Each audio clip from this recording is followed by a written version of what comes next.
Bonsoir et bienvenue dans l'Africa Newsroom. À la une de l'actualité ce soir, ouverture ce mardi de la campagne électorale au Togo. Un début de campagne sur fond de tension à 2 semaines des élections législatives. L'opposition qui a appelé ce mardi à une journée morte continue de dénoncer des irrégularités dans le processus électoral. Elle demande l'arrêt du processus. La coalition de l'opposition réitère son intention de ne pas se présenter aux législatives. Le gouvernement, lui, n'en démord pas. Les législatives auront bel et bien lieu le 20 décembre. Le boycott des élections par l'opposition, est-ce la meilleure stratégie pour faire plier l'opposition, pour faire plier le gouvernement? Quelles conséquences sur les réformes constitutionnelles qui se profilent? On en parle dans le débat. Le pays n'a pas su transformer ses recettes pétrolières en une croissance durable. Les conclusions de la Banque mondiale au sujet du Tchad, pays toujours en plein marasme économique depuis le choc pétrolier de 2015 et 4 ans après les débuts de la crise, peu de résultats en matière de diversification économique. Et pour en parler avec moi sur ce plateau, Monsieur Orphée Adam, bonsoir. Bonsoir. Vous êtes vice-président au Togo du CJD, le collectif des jeunes pour le développement. À mes côtés également Jean-Paul Agbo Awelete, bonsoir. Bonsoir. Vous êtes journaliste, directeur de publication du bimensuel togolais Focus Info. Et à vos côtés, Monsieur Gaspard Hubert Lonzikoko, bonsoir. Bonsoir, madame. Vous êtes journaliste et analyste politique. Place tout de suite au premier sujet.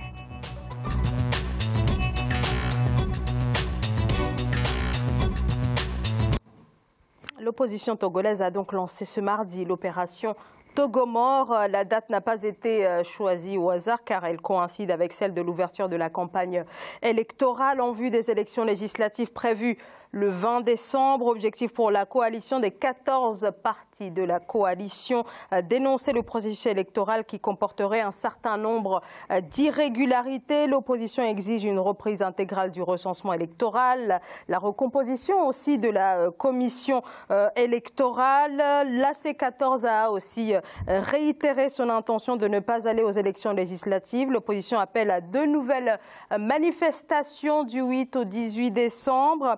Le pouvoir, lui, dit garder le cap. Les élections auront bel et bien lieu le 20 décembre, comme prévu, annonce donc du gouvernement. Reportage Emefa Kofi. Au parti Union pour la République, c'est dans une ambiance festive qu'a démarré la campagne électorale pour les législatives du 20 décembre 2018. Raymonde Kaïlosson est candidate en lice pour le Grand Lomé. Elle entend rejoindre l'Assemblée nationale pour porter haut les idéaux du chef de son parti, le président Faure Gnassingbé. C'est l'ouverture de la campagne et nous sommes toutes et tous rassemblés ici pour mener notre caravane dans toute la ville de Lomé. Le projet social il est déjà établi par le chef de l'État lui-même qui a placé ce mandat sous un angle social. Cette campagne électorale se déroule dans un climat de crise politique. L'engouement au sein de la population reste relativement faible. Certains se sentent peu concernés par ces scrutins. Normalement, l'opposition et le pouvoir doivent participer ensemble à ce processus électoral. Pourquoi donc certains y vont tout seuls? Le parti au pouvoir doit prendre son mal en patience. Moi, j'irai voter le 20 décembre et on verra quels seront les résultats. À ces législatives dont la campagne a démarré officiellement sur l'ensemble du territoire, 850 candidats sur 130 listes électorales prennent part. Ils vont sillonner 30 circonscriptions électorales. La coalition de l'opposition, elle, ne prend pas part à ce scrutin. Elle a appelé ce 4 décembre ses militants et sympathisants à observer une journée morte. Alors, le régime de Lomé n'en démord pas. Voilà, le gouvernement dit garder le cap, maintient son positionnement autour donc de cette date du 20 décembre comme la date de la tenue des élections législatives. L'opposition, elle, dit ne pas aller à ces élections. Orphée Adam, est-ce que cette stratégie, cette politique de la chaise vide ne risque pas in fine d'être contre-productive dans la mesure où le Togo se dirige là vers d'importantes réformes constitutionnelles au cours des prochaines semaines, des prochains mois? Ben oui, certainement. Et cette politique de chaise vide n'a jamais payé et elle ne payerait pas cette fois-ci non plus. En tout cas, moi je suis connu pour avoir toujours dit que le boycott ou la chaise vide c'est toujours une tare en politique, en tout cas dans une démocratie. Et c'est ce qu'on voit. Ils ont l'opposition dite radicale de ces 14 dont la coalition des 14 partis politiques, a toujours mené cette politique depuis 1 an. Ça ne fonctionne pas. Ils ont appelé à ce que les militants n'aillent pas se faire recenser. Il y a eu une mobilisation massive pour le recensement. Malgré qu'il y a eu prolongation, ils ont aussi demandé à ce qu'on aille, que personne donc de leurs militants n'aille se faire recenser. Et donc ils ont été désavoués puisque les citoyens togolais se sentent concernés par ce processus. Et puis ce processus n'a pas été lancé par le gouvernement, comme ils le disent. Le processus a été enclenché par la 53e conférence des chefs d'État et de gouvernement de la CEDEAO. Et c'est cette 53e conférence qui a fixé donc, ces délais, ces dates. À cela, le gouvernement a pris... Alors, mais ce n'est pas tant la date qui est contestée par l'opposition, oui, c'est le fait que le pouvoir n'a pas su respecter les recommandations qui ont été formulées par la CEDEAO. Précisément, parce qu'à partir du moment où les recommandations ont été formulées, pas seulement à l'encontre du gouvernement, c'était à l'encontre des 2 protagonistes, donc des 2 partis qui étaient là et qui discutaient avec les facilitateurs. Et il y a un comité de suivi qui est sur le terrain, donc qui observe, comme tout le monde, comme nous tous, qui sommes de la société civile, ils observent que le processus est bien mené, y compris dans les recensements, y compris dans tout le processus. Maintenant, qui ne joue pas le franc jeu? On le voit bien, à qui ça n'arrange pas que ce processus-là aille positivement à terme. On voit bien que c'est la coalition à qui ça n'arrange pas. Et pour cela, qu'est-ce qu'elle fait? Elle pratique la politique de la chaise vide, qui est définitivement une tare et qui ne mène nulle part. Parce que, vous avez vu, pendant qu'on demande que le Togo soit mort, eh bien, il est bien vivant. Et il y a les citoyens se sont mobilisés massivement pour démarrer cette campagne. Lorsqu'ils parlent du peuple, c'est aussi dans les faits qu'on voit. Ce n'est pas dans les rues. Moi, j'ai constamment dit qu'il ne faut pas confondre ces militants, aussi nombreux soient-ils, c'est-à-dire quelques centaines, voire centaines de milliers dans la rue, qui font un peuple. Il y a un peuple qui est divers, mais c'est un peuple, et le peuple togolais a décidé définitivement de tourner la page. Ce peuple-là est épris vraiment de paix et de justice, et surtout du développement. Nous avons besoin donc de ça pour pouvoir tourner cette page-là et aller vers le développement. Ils se voient qu'ils sont en train de se minoriser. Lorsqu'on dit qu'on boycotte, qu'est-ce que c'est? C'est qu'on n'est pas d'accord. Alors ça, on ne sait pas encore véritablement si...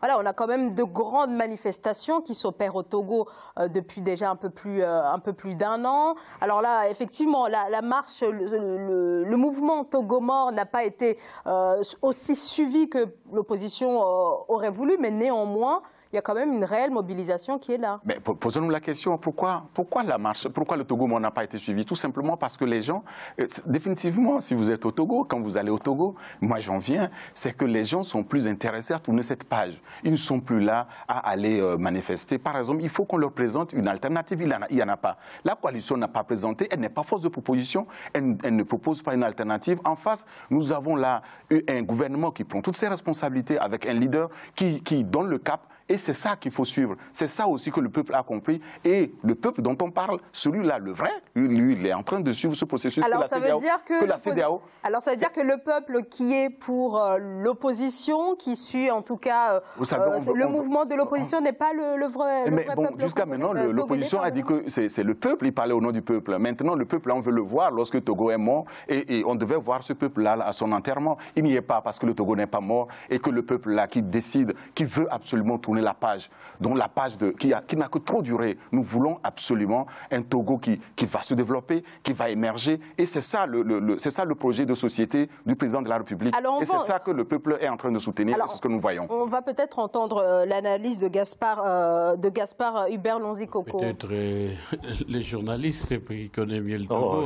Oui, alors l'un des deux... Si vous ne voulez pas, moi je peux continuer à développer. Allez-y, Jean-Paul Agbo. Jean-Paul Agbo. Non, dans tous les cas, si on en est là un peu aujourd'hui, c'est quelque part aussi à cause d'un boycott. Et vous rappelez que lorsqu'il y a eu des élections législatives au Togo en 1999, c'est de la même manière que l'opposition contestait les conditions d'organisation de ces élections. La même chose peut-être aussi en début de... Oui, et ça a abouti à une assemblée monocolore qui a permis la révision de la Constitution. Donc c'est pour dire qu'en réalité, le boycott n'a jamais été une bonne stratégie, comme Orphée l'a dit, dans nos pays sur le plan politique. Mais en réalité, ce qu'il faut noter, c'est que depuis le début du processus devant amener à l'organisation de ces élections législatives, qui ne sont pas destinées, au fond, à résoudre la crise, puisque le mandat actuel des députés est arrivé à expiration. Donc, dans l'agenda républicain, tout le monde savait qu'au plus tard, en août-septembre 2018, il devait y avoir des élections législatives. On s'y préparait lorsque est intervenue la crise de août 2017. Donc, la crise s'est cristallisée autour des questions de réforme constitutionnelle et institutionnelle. Et lorsque le processus devant mener aux élections législatives avait été lancé, l'opposition regroupée au sein de la C14 avait estimé que le processus ne correspondait pas à ses revendications. Donc, elle s'était un peu mise à la marge. Jusqu'à ce qu'interviennent les recommandations de la CEDEAO le 31 juillet. Et au 31 juillet, au lendemain même de ces recommandations, la porte-parole de la C14 avait estimé que la date du 20 décembre était une date irréaliste. Et puis surtout, avait estimé que les élections législatives ne constituaient pas en fait le cœur ou le nœud du problème togolais et que ça servirait en gros à rien. Donc, toutes les démarches, toutes les actions de la C14 ont été un peu en marge du processus parce que pour la C14, en réalité, les élections ne sont pas un objectif, mais c'est plutôt les réformes constitutionnelles et institutionnelles. Vous avez ouvert le débat en parlant du fait qu'il faudra recomposer la CENI pour une CENI équitable. Alors ça fait partie des revendications. Oui, sauf qu'aujourd'hui, la CENI a été recomposée. La CENI comporte 8 membres du pouvoir et 8 membres de l'opposition. Sauf que, comme je l'ai dit, comme l'opposition, depuis un an, en fait, est dans la rue, ce qui l'intéresse en réalité, ce n'est pas les élections législatives. Ils l'ont clairement soutenu. Alors, pardon, mais quand même, la question de l'indépendance de la CENI se pose très clairement. On va peut-être laisser la parole à la question de l'indépendance de la CENI se pose... Ça fait partie à partir du moment... La CENI comporte 17 membres, en fait, au Togo, depuis 2007. 2007, élection 2007 et 2010, 2015. Il y a 8 membres de la majorité au pouvoir et 8 membres de l'opposition. C'est encore le cas aujourd'hui et il y a un 17e membre qui est issu de l'administration. Donc, sur la question de la recomposition de la CENI, cette question est tranchée. Aujourd'hui, il suffirait que les 8 membres représentant la C14 prêtent serment pour siéger. Mais pour l'instant, ils n'ont pas choisi de prêter serment et d'aller siéger à la CENI. Gaspard Hubert Lonzi-Coco. Mais tous ces problèmes me rappellent les mêmes choses qui se produisent comme par hasard dans les deux Congos et dans des régimes qui ne sont pas du tout démocratiques. Vous parlez de la composition de la CENI qui est composée de 8 membres de l'opposition, 8 de la majorité. Trouvez-vous normal qui est dans un pays démocratiquement constitué, que ce soit des membres des partis politiques qui puissent composer, faire figurer dans une institution qui est censée aller aux élections. C'est souvent la société civile, c'est souvent des fonctionnaires et c'est souvent dans des communes que ça se passe. Le fait déjà de mettre à égalité des composantes qui ne s'entendront jamais, c'est déjà une source de blocage. Nous n'avons pas une CENI technique. J'ai interrompu. Non, on appuie ce que vous dites. Laissez-moi aller jusqu'au bout. Donc déjà là, il y a un problème. Et deuxièmement, vous remarquerez que c'est à l'approche de l'élection qu'on essaye de réformer la Constitution, toujours à l'approche... Non, alors la question se pose quand même depuis un certain temps au Togo. Il se pose depuis un certain temps. Depuis 2007, moi, je pense que pour l'intérêt du pays, dès lors que une partie de la population ou de la composante politique n'est pas d'accord sur la tenue des élections, ils peuvent, les Togolais, dans leur sagesse, essayer de voir si des communs accords, ils ne peuvent pas non plus repousser les élections. Dès lors que la composition du Parlement ne change pas, on repousse seulement pour que tout le monde se mette sur la même longueur d'onde et qu'on organise les élections dans des conditions tranquilles. Je pense que ça sera la meilleure des solutions plutôt que de l'organiser dans cette ces conditions.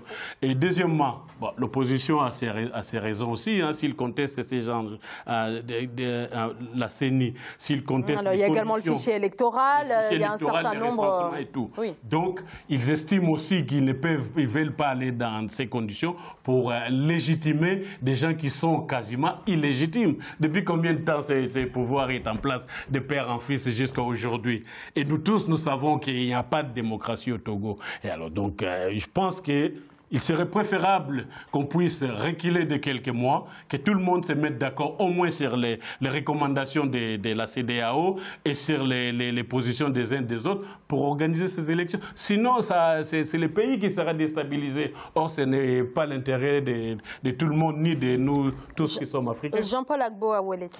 Oui, je suis d'accord sur l'idée qu'on est dans une démocratie représentative et donc de ce point de vue, il faut que siège à l'Assemblée nationale toute la composante de l'opinion togolaise et que chaque Togolais se sent représenté au sein de cette Assemblée. Donc de ce point de vue, effectivement, l'idéal aurait été que toutes les sensibilités puissent se présenter et qu'on donne la parole au peuple souverain qui s'exprime et donc que chacun a ses représentants. Mais à l'impossible, je suis obligé de dire qu'à l'impossible, l'une est tenue. Si par stratégie politique, voire politicienne, certains ont envie de se mettre en marge du processus parce que, comme je l'ai rappelé, sur la CENI par exemple, je voudrais répondre à notre ami congolais qu'en réalité, la composition de la CENI est issue d'un accord politique global de 2006 qui instaure la composition politique. On n'a pas une CENI,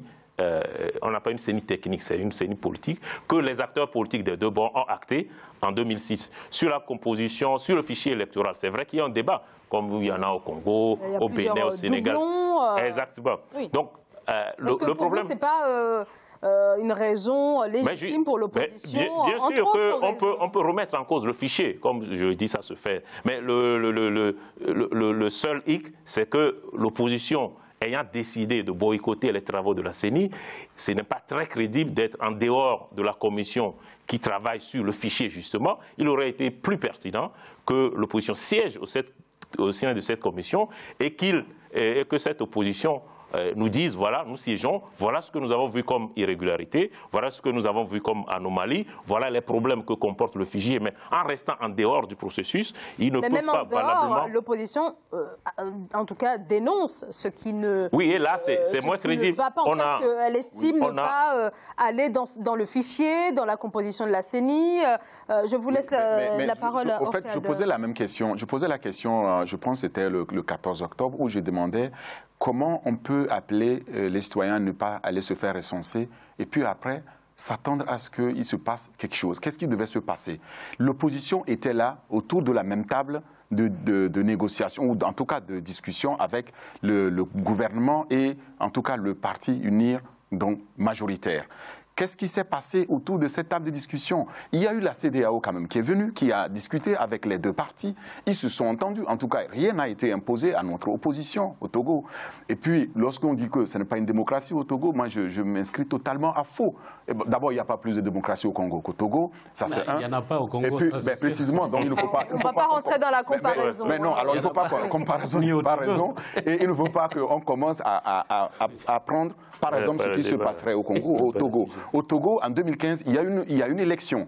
Je rappelle très rapidement les faits. Il y a une élection, il y a eu un président de la République qui a été élu à plus de 58% des voix.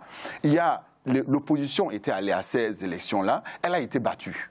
Elle n'est pas prête à attendre donc la prochaine échéance. Elle est descendue dans les rues, elle voulait prendre le pouvoir par les rues. Par la rue, ça ne marche pas. Tous les observateurs, y compris tous ceux qui ont les leçons à donner en termes de vie démocratique, y compris la France, y compris les G5, les groupes des partenaires qui sont au Togo, ils ont dit qu'il faut tout faire pour aller aux élections dans les urnes pour pouvoir se départager. L'alternance va se faire par les urnes et jamais par la rue. Qu'est-ce qui s'est passé alors?